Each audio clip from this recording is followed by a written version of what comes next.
Speed on the street! Speed on the street! From Battle League! Avenida event! Speed pag-ingay!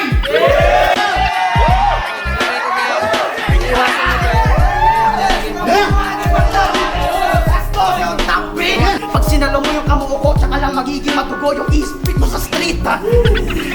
Kaya fuck you! Sana ka talaga expect ako magmukha na saling pusa. Nakapili na yan kasi magsik na mag-represent sa langit lupa.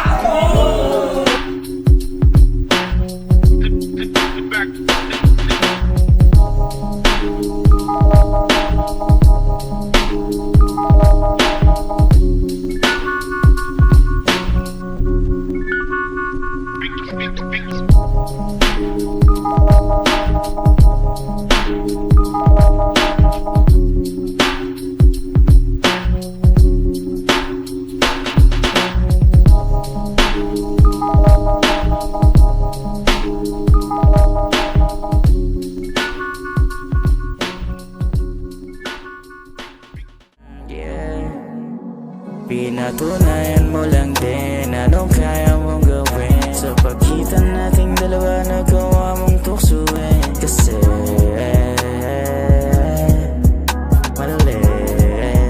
mali. Puro bitch may pag-alagyan sa tapat, di sapat mga OP. Panggib ako sa mga LT, suntok masabuan makapat FT. At OD sarap pakados MG, paangat na tunog ko do re mi. Hold MGs kahit di kami santo, sila ngamin napaamin. Bilib nila sa amin, sige kami na mahangin. Di kaya awatin, sabi namin. Yo, speed on the street! From Battle League, Avenida! Yo, magandang laban to! Mag-ingay! Shoutout sa Pillion, sa Hypebeat, kay Yanyan, Dynamic Clothing, saka sa G-Spot Super Club sa pahiram ng live sa akin.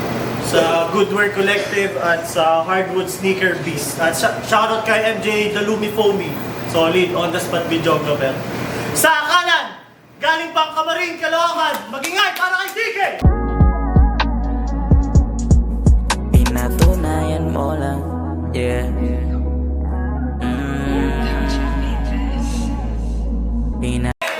Galing ka marin siya, si Diwa. Yo, shoutout sa pamilya.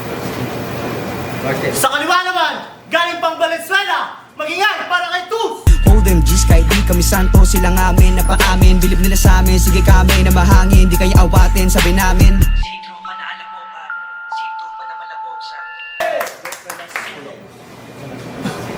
Nanalo na toss ko si DK, pinili niyang mauna si Tuz. Pakinggan natin si Tuzo. Yo! Ginagaya ko raw si Nasha. Well, fuck y'all kung ganon yung tingin nyo. Parang sarap tuloy mang dis. Hindi ko na alam kung sino ko dahil sa komento ng mga tao. Parang gusto ko tuloy mang bugbog ng knife this with a knife slit sa bad ng right cheek. Balatan natin yung mukha mo like this. Dahan-dahan yung hiwa, kala mo ISIS. Sakto litong-lito ko sa kung sino ko ngayon. Parang tinapat ka kay Leatherface, tas may identity crisis. Para makita naman natin kung gaano kabago yung nasa likod ng maskara ni Iho. Kupal-kupalan porket bata pa dito. Wala akong pake sa magandang setup o mga traps basta pumapatay ang tula ko sa bawat treat mo. Yung image ko dala poetic justice parang maskara ni Jigsaw. Kaya babalatan natin yung mukha mo, tol.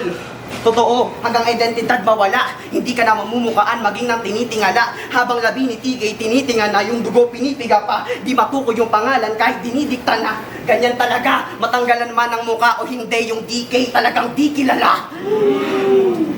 Kaya wala akong dahilan para bagalan. Makakatulong pa nga yung dala kong panlaban. Ako sa no-namer kung ako magpapakilala sa no-namer kong kalaban. Total pagpatay na tsaka lang tinutukoy yung pangalan. Kasi gusto niya laging madugo yung scenery dito sa league. Feeling cold-blooded ka na jit. Feeling cold-blooded ka na jit. Kasi gusto niya madugo palagi yung scenery dito sa league. Feeling cold-blooded ka na jit. Sa mga tira ko ngayon, magmumukha ka na bitch. Pag sinalo mo yung kamuo ko, tsaka lang magiging madugo yung ispit mo sa street. Tsaka, halata naman, nasa punch per punch ko talagang manginginig to. Tingin mo may bilang ka? Pag pinabagsak kita 10 segundo lang maririnig mo. Kasi punch per punch daw tong batang to. Tangin na, blueprint ko yung sinusunod ng tanginang to. Blueprint ko yung sinusunod at inang to. Galing ka sa akin, tamod lang kita sa na iyong mapagtanto sa dala mo. Kaya nga binubugbog kita ngayon sa suntok. Ganto ka kamahal ng ama mo. Wala akong paki sa edad, basta lahat mamamama. Maingay ka lang kasi walang laman yung talata. Habang bato ko malakas na yung tama, tutumba pati lata. Yung bato ko galing war on drugs, kaya damay pati bata. Kaya mararamdaman mo kada hits bago hininga mo malagot. Ngayon tinapat ka sa dope, sigurado na sa ka. Talagang magkakalat-kalat yung parte. Pati mga walang kwenta mo na neurons. Yung bawat piraso mo, pati dumi sa kisame nyo mag-fusion. Makikita nyong kalat-kalat yung bawat piraso. Makikita nyong kalat-kalat yung kanyang laman, parang prostitution. Pero huwag ka mag-alala. Meron akong solusyon para sa inaharap mong malungkot.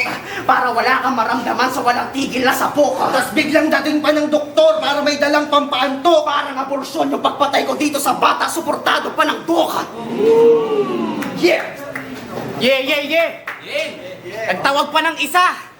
Tinawag mo si Doc, di mo ko kaya mag-isa, nagtawag ka pa ng iba.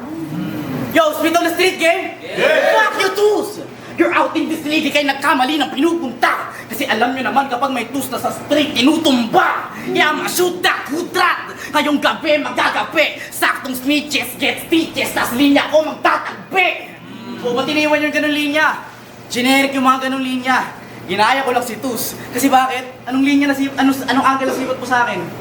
Kumbaga sa chess, malalaman ba itong night kung matitake e bawat tiles? Ang kaso tinapat sa rookie, straight yung mga lines. O pang L, ganyang galaw, limitado mga moves. Makikita nyo tong night, siya nilalamon lang ng rook. Checkmate Toos, yan ay trap. Walang galaw para sa pangwak mo na compose. At kung puro content ko, generic content ay cause of death mo overdose. Kasi papatayin mo lang naman ako sa rounds mo. Katulad kanina, alam nga, ako naman tong kailangan mag-survive. Tila nagbubustong adrenaline. Ang kaso na tapat ka sa akin, Toos, para ka nag-suicide kasi taste your own medicine. Pero tinawag siya ni Val sa Manila paper nagsusulat. Seryoso? Rapper na nag-iiwan ng rhyme sa kanyang perso. Laban sa walang papalagpasin na tempo, patatamain mga tempo. Sa Manila paper ka na nagsusulat, lahat-lahat nila wala pa rin sa metro. Para ako nag-aantay ng punchline bumagsak. Tas ang tingin nyo dyan mahusay na, porkit di mo masusukat yung sapak na lalagapak ng ina ka, maupay ka, rapper ka, Toos. Tumugma ka, kaya kalagayan tagilid nitong mahilig na mag-slug rhyme. At kung dyan ka nabilib ako mahilig magpa-flatline. Sana verso mong bitbit ay masiksik at mabigat. Kung di mo kaya mag-compress, ito si isip sa body bag. Teka, baka lumalagpas naman ng oras. Kasi usapan 90 seconds para siksik ang mga gimmick. Basta sobra kung lakas, lumalagpas na ng time limit. Pero pasensya na bagsik, kung malabag ang napamalas. Di ko naman inaasahan na mabasag yung iniingatan ko na hourglass. Malong banat, pakinggan natin, gusto. Todo hiyaw pa yung mga supporter nito. Tangay ng mga tunog itik. Pagtapos kong patayin tong kagrupo nyo, sabay-sabay kayo mamayang tatahimik. Kasi tangay nang yan. Yung pagkatalo na to, tol, bibit-bitin mo. Nag-just reference pa, kasi nga yung pagkatalo mamaya, didibdibin mo. Maliwanag to yung inaharap ng future ng battle rap. Dahil sa nagdaang right of way. Pucha, ganun katindi. Kaya tuloy lang tayo, kahit pa yung mapagod yung mga binte, huwag kayo papayag manatili sa liblib. Kasi, totoo yun, nasa mabuting kamay ang future ng battle rap. Pero yung future mo, hindi. Kasi, spit on the street yung name ng league, tapos ganito itsura ng rivalry. Habang ako, yung mukha ko, recognized na sa street, ikaw, hanggang facial recognition lang ng screen kasi iPad kid. Kasi iPad kid, seryoso, ganitong itsura, tapos laman ng verso, papahinto ng tibok. Eh mukhang hindi nga kompleto yung drip mo kung wala kang bimpo sa likod. Ikaw yung patunay na di na virgin si GL. Ikaw yung version niya na weak. Kaso tong GL na to, marami na nakaisa na MC. Siya yung nagpaka-bitch. Patunay lang na ikaw yung GL na para sa streets. Kasi ginaya mo si GL mula paahan hanggang tuktok. Ginaya mo si GL mula paahan hanggang tuktok. Kaso di mo nakopya yung punchline na nakuha mo yung tindigan ng di marunong sumuntok. Kasi train of thoughts niya daw parang train sa GTA San Andreas, hindi tumitigil. Seryoso ka, boy? Halatang peste sa eksena, yung bug dinadetect. Kung hindi tumitigil yung train, ibig sabihin merong defect. Kung hindi tumitigil yung train, edi mas delikado. Kung hindi tumitigil yung train, ibig sabihin hindi mo kontrolado. Kung hindi tumigil yung train, kaya dumiretso na sa calamity. Ngayon nabugbog siya sa kaka-train, parang Mamba mentality. Kaya train lang ng train, parang runaway. Train lang ng train, naka-unlit trip. Kaso parang kulang pa yung dala mo na train sa dala ko na mastery. Kasi sobrang cold ng train of thoughts ko, pang Polar Express. Train of thoughts nitong bata, Thomas and Friends. Kaya gamit ni Plato, papalamunin ko to ng full clip. Here comes the train kung gusto mo ng spoon feed. Kasi bukang bibig niya train. Bukang bibig niya train, tapos feeling matigas. Proud na proud sa train, nakalimutan mo atang nakatira ka sa Pinas. Dapat tahol, kasi tuta ka ni Bagsik. Kaya gawin mo lahat ng gusto niya, be a whack bitch. Kaso kung tuta nyo ngayon, papatayin ko sa harap nyo in one click. Pati yung amo magsasakripisyo ng parte, kukunin ko in one piece. Handa ko magpaka-elder kung si Bagsik magpapaka-John Wick. Kasi namatayin ako ng 2 aso sa loob ng 2 linggo, kaya bitch, wala nang bago. Kung mamatay man tong tuta nyo ngayon sa harap ko, wala akong pakigago, ubos na luha ko sa aso. Ang kaso, gutom daw tong aso nyo, kaya hayaan and let him see. Dog lover ako gago, siguradong papatagimin kita ng pedigree. Pangalawang bala, pakinggan natin si Digeo. Tuglaber daw siya, yung kanyang sinisihin yan. O, tuglaber ka, tinutupaan mo si Shernan. Tanginang to, kala niya malakas ng mapatalsik. Anong, bata, tuta ako ni siya, no? Bagsik, tuta ka ni Patik. Yo, round 2. Yo, check. DK versus Tus. Agad kinasa ang aming battle, recent after done. Pinigay agad yung merong style na si Bart yung number 1. O wala ka sariling nabuo. Kaya sa buong pagkatao mo, di na ako dyan magtataka. Papangunahan ko na yung style niya ay maging pangalawa. Kasi una sa rank, si Baltz, sa langit lupa, bagong turna na isama. Pangalawa, itong si Tus, mga tunog ang naigaya. Pangatlo, yung galing semis, agresibo na si Nasha.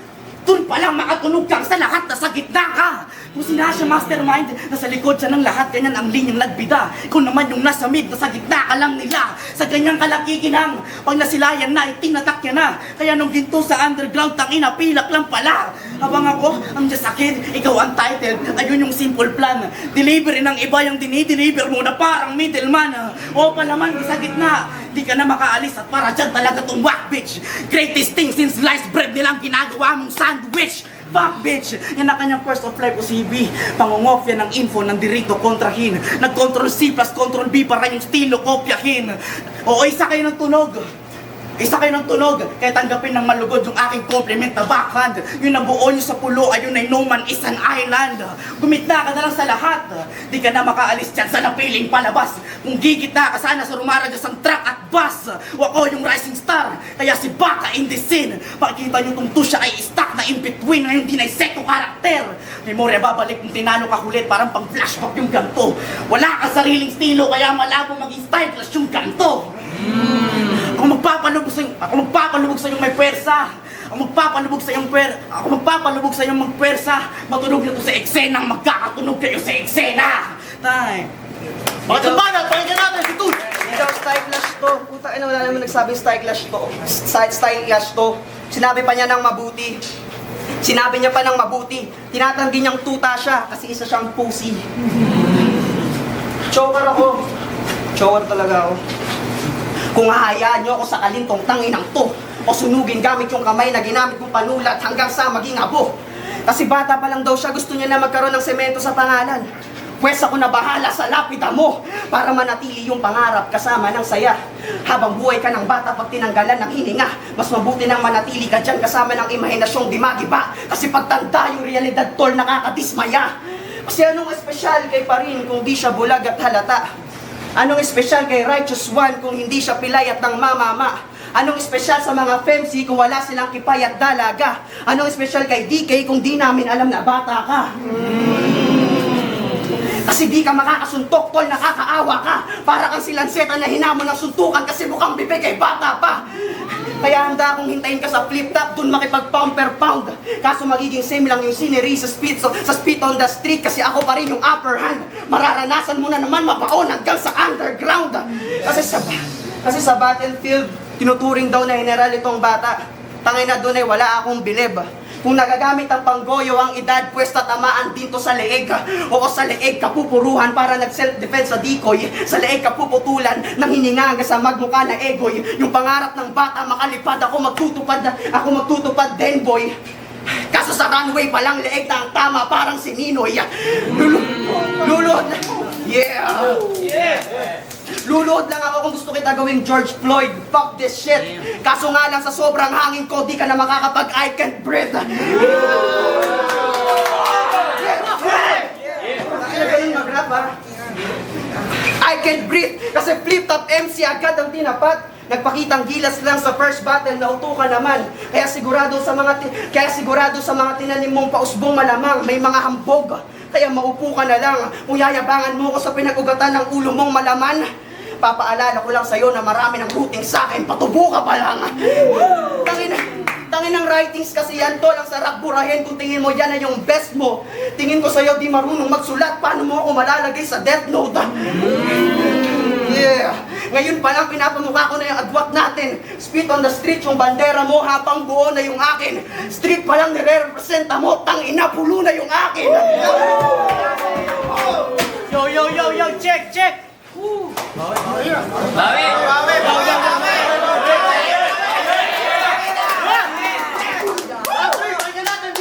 Nakakabitin, tangina!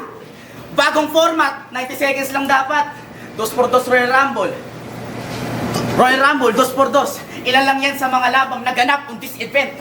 Si Bagsik at Kuya Bryce sa ispit nag-experiment. May bagong tournament paparating. Gusto pa akong agawan ng silat, may gusto yatang pumalit. Mas mag-isip kayo ulit. Kayo nagpapasarap saglit. Habang ako flip-top MC panatusang ginawa kong stepping stone paakyat ng tournament. Kaya fuck you! Sa lahat na nag-e-expect na ako'y magmukha na saling pusa. Nakapili na yata si Bagsik na mag-represent sa langit lupa. Hindi ka tulad ng isa dyan. Siya nalaglag sa titulo. Isa lang ibig sabihin niyan, hindi kalab ng tito mo kasi awi.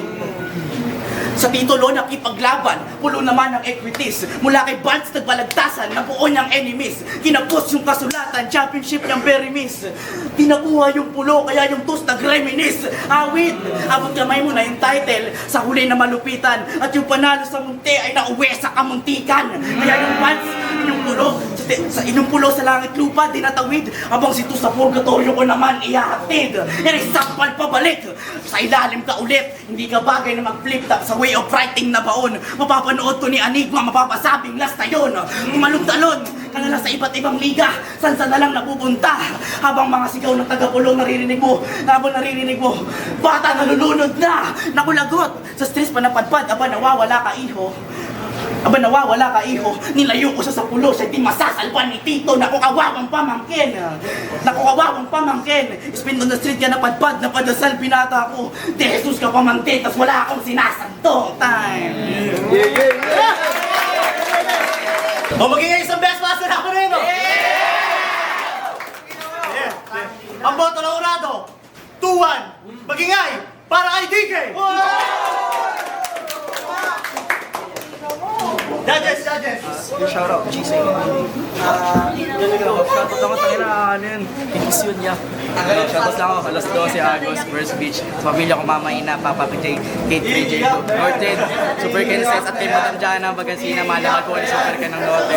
Pati kay Jack at sa BSP, Pyro Food, kay OG Mac at sa mga veteranos. Shoutout mo ako! Hadsos. Ano yung judges? Binoto ko si DK kasi nababawi niya yung mga punchline ni Tus. Kumbaga wala man siyang rebat kaagad, pero binabawi niya naman sa height ng performance niya. Sa round 2, halos pantay lang sila dikit. Hindi mo may pagkakaila na parehas yung pinakita nila. Sa round 3, akala ko malalaglag na si DK doon kasi ang lakas ni Tus. Pero nakakagulat yung ginawa niyang pagbawi. So, all 3 rounds, DK. Yo, ako nga pala yung sa isang moto kay Tus. Parehas naman sila ng style, kaya walang style clash yun. Parehas silang siksik, parehas lang din silang stand drive. Siyempre, ang pinagbasihan ko na lang siguro yung potable race na mas tumatak talaga. Para sa akin siguro, mas maganda yung mga potable race yan. Yung Tus, kaya yung Speed on the Street. Yan, si